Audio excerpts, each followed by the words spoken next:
안녕하세요. 신한 스킨케어입니다. 오늘은 많은 분들이 가지고 계시는 피부 고민, 좁쌀 여드름에 관해서 이야기해보려고 하는데요. 좁쌀 여드름은 짜야 할지 말아야 할지 정말로 건강한 피부가 되고 싶다면 오늘 제 영상을 보시고 잘 실천을 해주셨으면 좋겠습니다. 우리가 여드름을 관리하는 목적은 결국에는 나중에 얼굴에 흉터가 생기지 않게 하기 위해서 관리를 하는 거잖아요.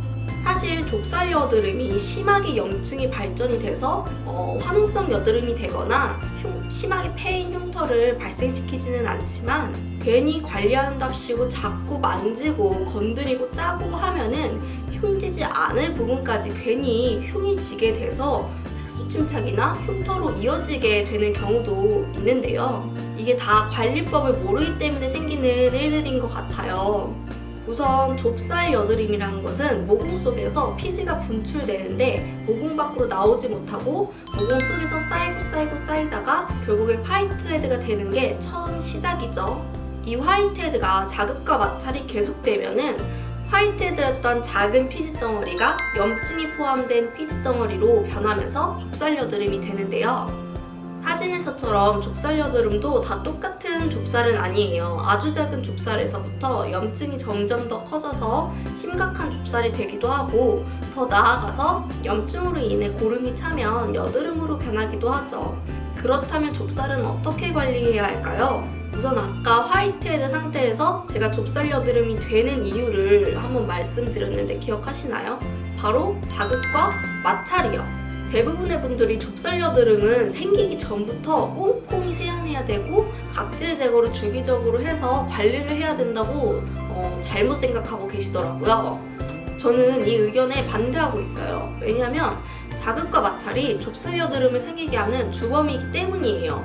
꼼꼼하게 세안을 한다는 거는 대부분의 여성분들이 화장을 한 상태에서 세안을 할 때 먼저 첫 번째로 클렌징 오일로 화장한 부분을 닦고 그 다음에 클렌징 티슈로 닦을 때도 있고요. 그 다음에 2차로 폼 클렌징으로 세안을 하시는 분들이 대다수고 거기에 플러스 각질 제거 하시는 분들도 정말 많이 계시고요. 요즘은 아하나 바하 같이 피지를 녹이는 각질 제거제도 많이들 사용을 하시더라고요.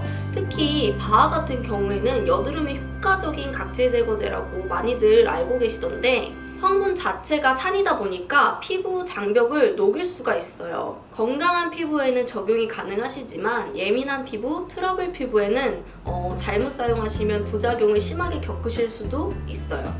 그리고 화학적인 각질 제거제는 장기적으로 사용을 하면 피부를 약하게 만들어요. 피부 장벽이 훼손되면 결국에는 좁쌀 여드름의 개체수도 늘어나겠죠.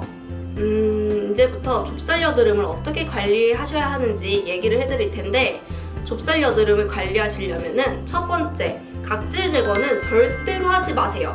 아하나 바하처럼 피지를 녹이는 각질 제거제도 안 되고요. 바르는 각질 제거, 문지르는 각질 제거, 떼어내는 각질 제거, 어떤 각질 제거 종류도 사용하시면 안 돼요. 그 다음 두 번째는 이중 세안, 꼼꼼한 세안 절대 안 돼요. 장기적으로 피부 관리하시는 데 있어서 꼭 바꾸셔야 할 습관이 바로 세안 습관인데요. 하루에 2번 이상 하고 있는 세안을 잘못된 세안법으로 매일같이 하고 있다면 그거야말로 정말 큰 오류 아닐까요? 그 다음 세 번째는 좁쌀 여드름 관리법을 말씀드리면서 제가 색조 화장을 빼놓을 수가 없네요. 사실 좁쌀 여드름에는 피부 화장이 되게 치명적일 수밖에 없어요. 정상적인 피부시라면 색조 화장을 하든 안 하든 정말 상관이 없죠. 왜냐면 기본적으로 정상적인 피부에는 피부 장벽이 튼튼하게 있는 거고 또 피부 저항력이 어느 정도 있기 때문인데요. 그렇지만 피부가 예민하고 민감하신 분들 그리고 이미 좁쌀 여드름이 있고 트러블이 있으신 피부에는 색조 화장이 정말 치명적일 수밖에 없어요.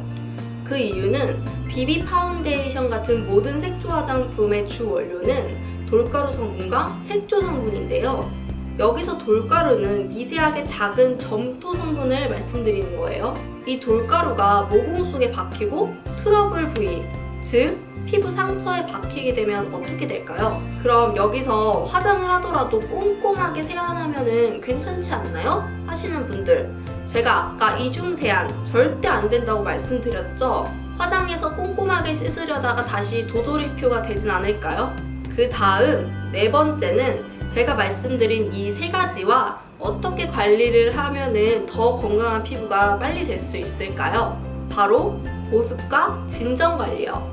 온수식 피부관리법을 말씀드리고 있는 거예요. 꼼꼼한 보습 관리야말로 피부 장벽을 튼튼하게 하는 지름길이니까요. 제가 예시를 하나 보여드릴게요. 사진에서 보시면 원래는 수분크림만 사용하시는 피부셨는데 스킨케어 루틴을 온수식으로 바꾸고 나서 피부가 많이 좋아지신 걸 볼 수 있죠. 매일 스킨케어 마지막에 오일 또는 밤으로 수분 탈수를 막아줘야 하는 거 절대 잊지 마세요. 가장 중요한 마지막은 너무 자주 짜고 건드린다는 문제인데요.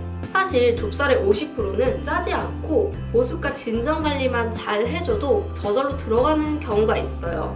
그리고 나머지 50%에서 끝이 노랗게 변한 좁쌀 여드름만 사열침으로 압출을 해주시면 되는데요. 이때 기존 압출기로 그냥 압출을 하시면 여드름이 나올 통로가 없어서 압출이 잘 안 될 뿐만 아니라 압력이 밑으로만 가해지기 때문에 진피를 손상시켜서 피부 흉터가 생기고 또 색소 침착이 일어날 확률도 높거든요.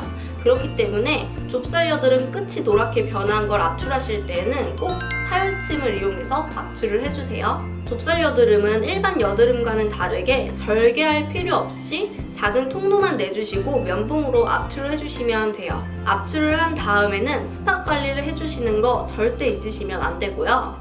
이렇게 스팟 관리를 해주셔야 빨리 진정이 되기도 하고 나중에 흉터 없는 깨끗한 피부가 되실 수 있어요. 자, 이렇게 오늘은 좁쌀 여드름에 관해서 이야기를 해봤는데요. 오늘도 이렇게 긴 영상을 끝까지 봐주셔서 정말 감사드리고요. 저는 다음 영상에서도 알찬 뷰티 정보를 가지고 돌아오도록 하겠습니다. 안녕!